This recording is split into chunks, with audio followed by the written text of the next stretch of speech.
satu pematang siantar. Hari ini saya akan menceritakan sebuah legenda dari negeri Batak, yaitu legenda Sigale-Gale. Mau tahu kisahnya gimana? Yuk kita dengerin sama-sama. Dahulu kala di Pulau Samosir, di sebuah kampung yang aman damai, berdirilah sebuah kerajaan dengan menara-menara yang tinggi. Kerajaan itu dipimpin penuh oleh seorang raja bernama Raja Rahat. Raja Rahat dikenal sebagai seorang raja yang bijaksana, baik hati, dan selalu hangat. Di kastil yang sama tumbuh besar seorang pangeran. Pangeran itu adalah pangeran kesayangan Raja Rahat. Pangeran sang kesayangan anak Raja Rahat itu bernama Pangeran Manggala. Pangeran Manggala sendiri adalah pangeran yang sangat bijaksana seperti ayahnya. Ia kuat, gagah, dan perkasa.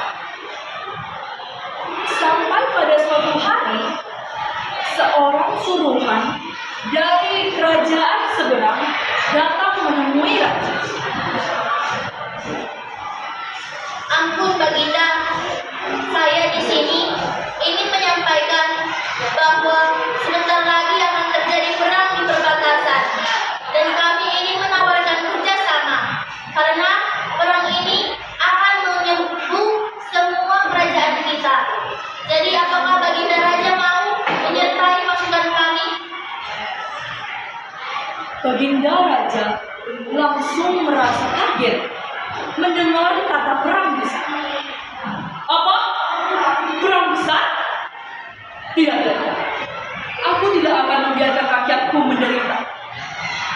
Katakan pada raja kau itu, aku ikut serta dalam pasukannya. Baiklah Baginda, terima kasih. Hamba pamit. Salam. Hamba itu sangat senang karena tawaran rajanya diterima oleh Raja Rahat. Ia keluar ruangan dengan senyum bahagia di wajahnya. Karena senyuman itu, Pangeran Manggala merasa heran. Apa sih yang terjadi? Karena penasarannya, Pangeran Manggala langsung mendatangi sang raja. Ayah, apa yang baru saja ayah bincangkan? Anakku, itu adalah hamba dari kerajaan seberang. Ia menawarkan kerjasama untuk menghadapi perang besar.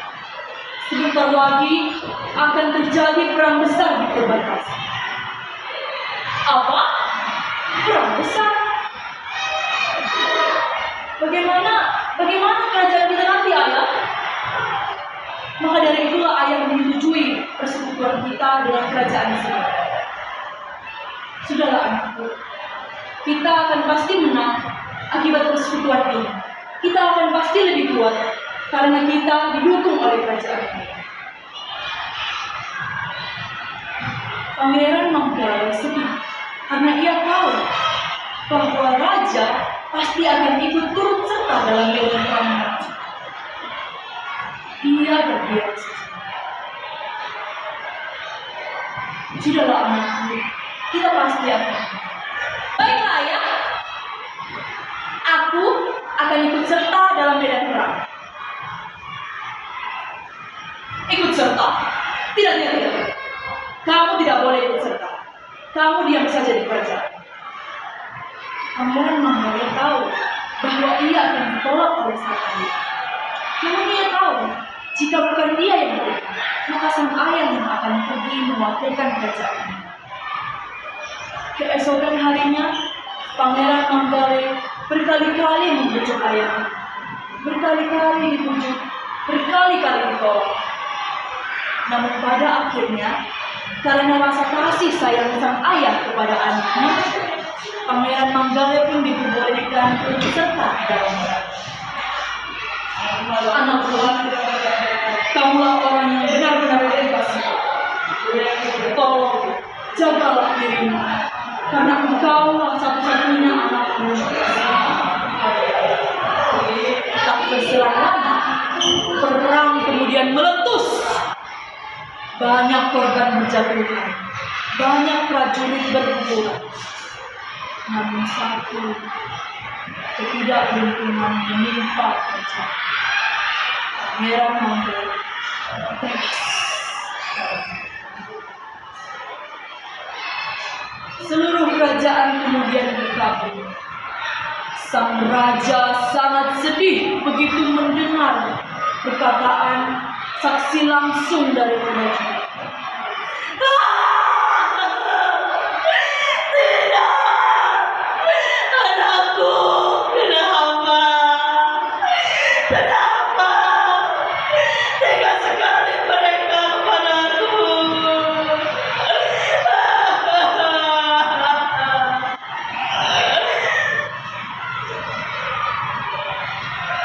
Akibatnya, raja menjadi sangat sedih. Kebiasaan raja, sifat-sifatnya berputar 180 derajat. Raja yang awalnya sangat senang melihat anaknya yang selalu datang bersamanya, sekarang murung karena kepergian. Ia bahkan tidak bisa tidur, tidak mau makan, tidak mau berbuat apapun. Yang dirasakannya setiap hari hanyalah kesedihan akan kepergian putranya.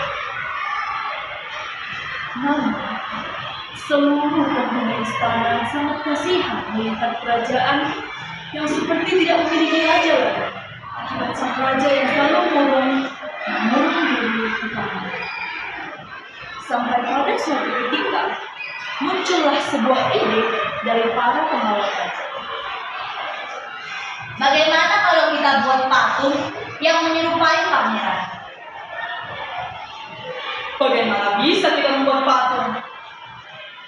Ya pokoknya kita buat saja patung. Lalu nanti kita panggil seorang tabib untuk menghidupkan patung itu. Dan nanti supaya kita bisa menghibur hati raja. Banyak penghuni istana yang kemudian setuju dengan ide para pengawal.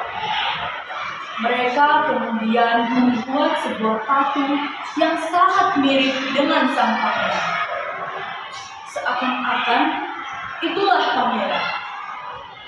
Kemudian patung itu dibawa ke hadapan raja.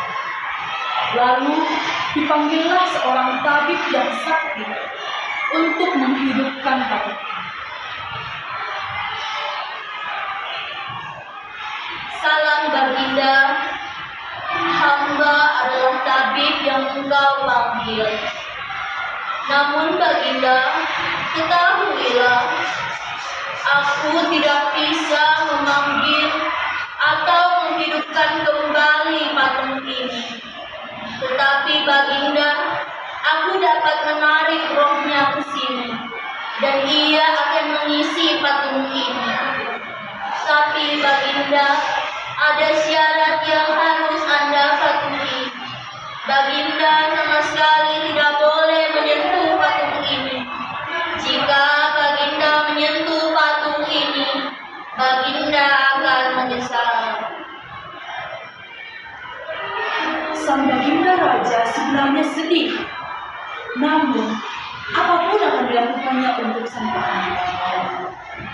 Baiklah, aku akan lakukan apa yang kau mau. Lakukanlah apa yang kau bisa, agar aku dapat berkumpul kembali dengan anakku. Lalu, tabib itu kemudian melakukan ritual. Dia duduk di depan patung itu, kemudian mengucap mantra.